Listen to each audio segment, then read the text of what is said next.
So we're looking at some topics that might come up in the exam on Monday. This is for the foundation paper, and this is one that certainly my class you've been struggling with as we've been doing our revision leading up to these exams. And the way you can tell what to do here is by the diagram that they give you. It's very unlikely that they'll give you a question without a diagram, but if they're starting to talk about angles and lengths, then start doing a little sketch and then obviously look at your diagram. The first thing is there's a right angle triangle drawn out for us. So there's two possible things this could be. It could be Pythagoras, or it could be trigonometry. And the way to tell which one it is by looking at what we know and what we don't know. If we knew and wanted all sides, so if we knew two side lengths and we wanted the third side length, it would be Pythagoras. But the fact that an angle is mentioned means it has to be trigonometry. Okay, so that's the way you tell. You think right angle triangle, it's one of these two. If you see an angle, then it's definitely trig. But just be careful, because if the question gives you two sides, read it carefully. If it asks for the size of an angle, then it's trig, because if an angle is mentioned, trigonometry. If it's just the two sides given and it asks for a length of the third side, then Pythagoras. So this is trig, and they do not give you the trigonometric ratios anymore. So you need to remember what they are. So you might have a little mnemonic. It might be the word Sokotoa. We might have 6 old hags cooked a hot tub of arsenic. There's lots of other ones. It doesn't matter how you remember it, as long as you remember these three. Sine is opposite over hypotenuse, cosine is adjacent over hypotenuse, and tangent is opposite over adjacent. And I would write that out so it's there before I've even started to look at the question. The second thing I'm going to do is I'm going to work out which sides I've got.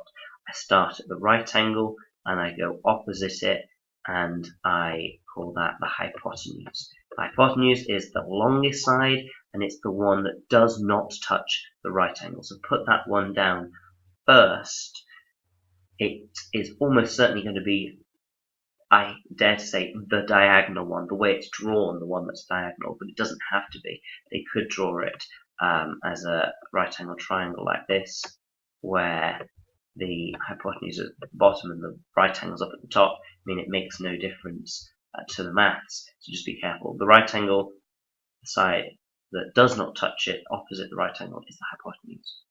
The other two depend on which angle. The one that's touching the angle is called the adjacent, because it's next to the angle or adjacent to it, and the one that does not touch the angle, the one that is opposite it, is the opposite side. Now we can work out which of our ratios we're using. We've definitely got the hypotenuse, so it's going to be sine or cosine. And now we need to read the question. Calculate the length of PR, or that is this one here, which is obviously the adjacent. So we're dealing with cosine. Cos is adjacent over hypotenuse. Now personally, I like to use a triangle, a multiplication, division triangle, formula triangle, whatever you call them, and some people use them for speed is distance over time, things like this.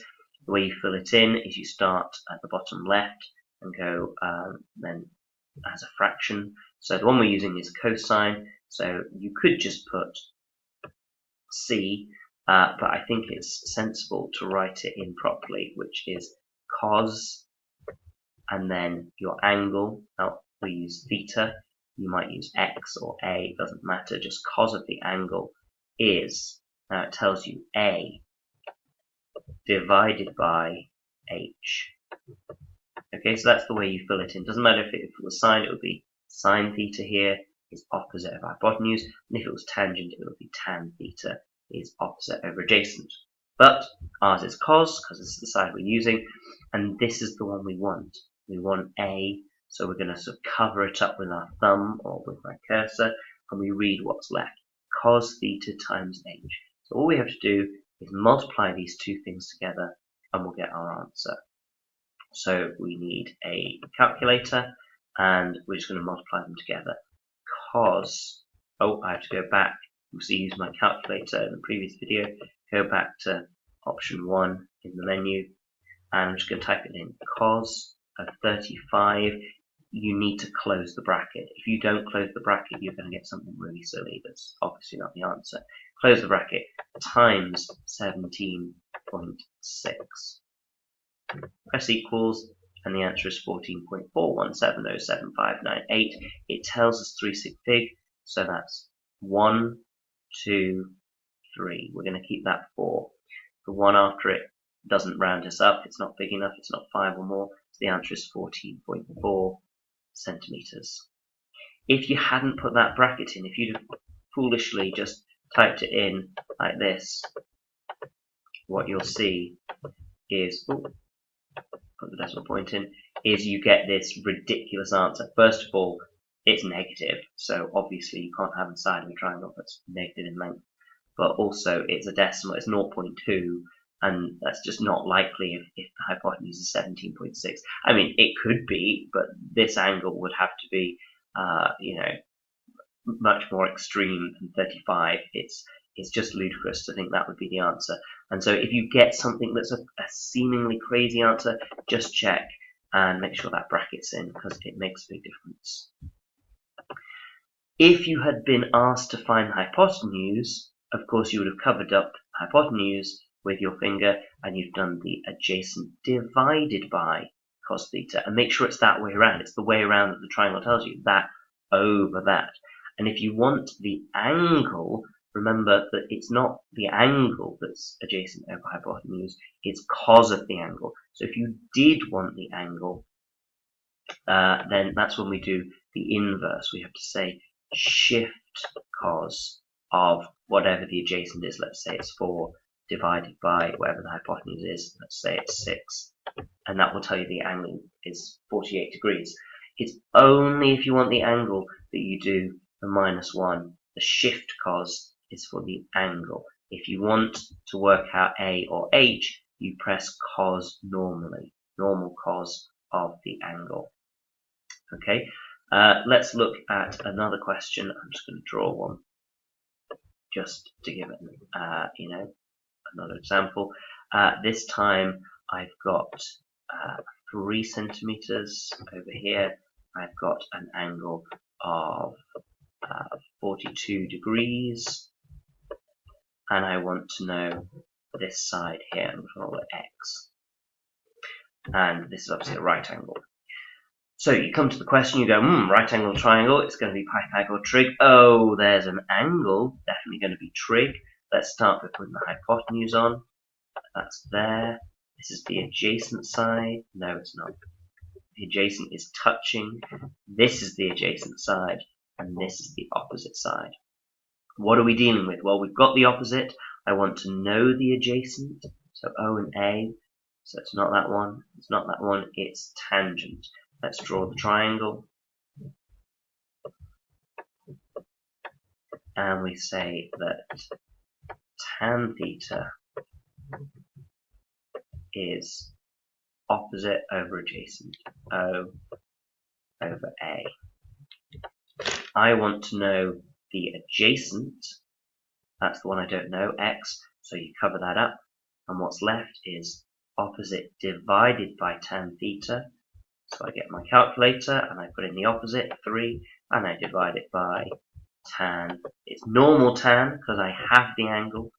Normal tan for the angle, and the inverse if you want the angle.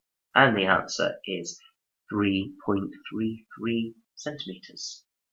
They're actually really, really quick. It's you can't see it off the screen. It's a 3-mark question, and if you know what you're doing, if you remember your mnemonic, whatever you're using for the sine, cos, and tan, remember that. If you can label your diagram, get it sorted out as the equation the right way around, and then pop it in the calculator, you could be done in 30 seconds. and then you've got loads of time. Not only have you got those marks in the bag, but you've got time to spend on some of the other questions.